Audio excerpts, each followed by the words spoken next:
if Debbie Reynolds and Fred Astaire are in the same film, I'm going to be very happy about that.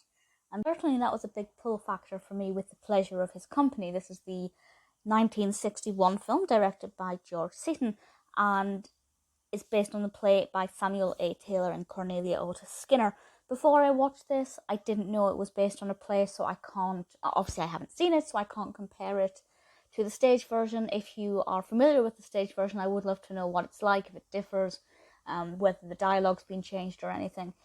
But just purely the film itself, I'm kind of on the fence with how I feel about it. I enjoyed it, don't get me wrong, but it's, given the fact that it's got Debbie Reynolds and Fred Astaire in it, I kind of thought I would come away from this having a new favourite film, or, you know, a new contender for the best film I'd seen this year or whatever. But I thought it was just alright.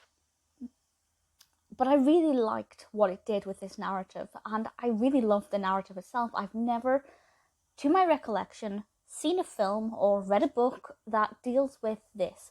And this is a father who comes back into his daughter's life and his ex-wife's life after years of being absent, and suddenly he starts just throwing spanners in the works and everything starts to go chaotic and he gets in the way of things. But the family, well, the daughter certainly loves him and is, I guess, kind of confused about the fact that he's returned. She's very happy to see her father, but he was absent for such a long time, and now obviously her own future is uncertain. The father, of course, is played by Fred Astaire, Biddeford Pogo Poole, and the mother is Lilli Palmer, who plays Katharine Dougherty. Jessica is played by Debbie Reynolds. She is Fred Astaire's daughter, and her fiance is Roger Henderson, played by Tab Hunter. And certainly Pogo Poole's relationship, attitude towards interrogation of Roger has a good part in the narrative, and obviously affects Jessica's attitude towards her father.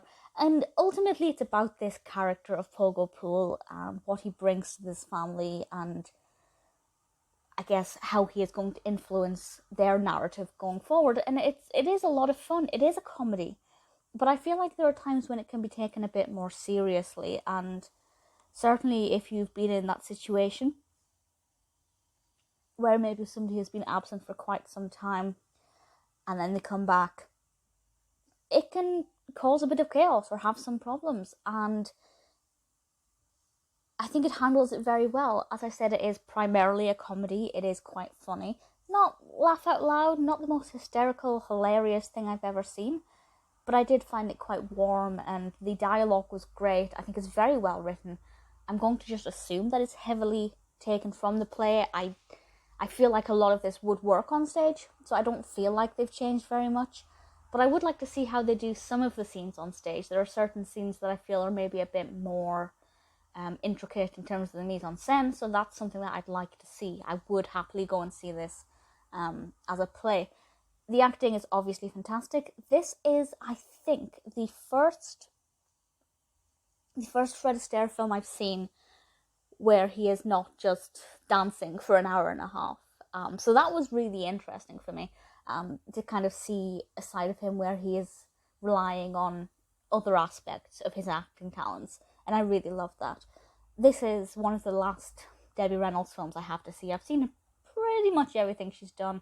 There's maybe 5 or so that I haven't seen, and yeah, it was a good performance. I have obviously no complaints across the board.